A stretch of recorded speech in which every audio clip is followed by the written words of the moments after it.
بسم الله الرحمن الرحيم.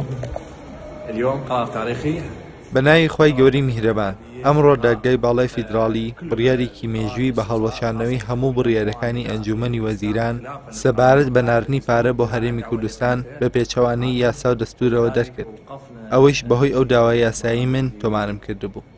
بەوەش ئەو لە شاوی بە هەدەدانی پارە ماوەستان کە لە 2 دەی ڕابردوودا بە بەرچاوی هەمووانەوە دەڕۆژ. سپاس بخوا، ئەوە سەرکەوتنی حەقە.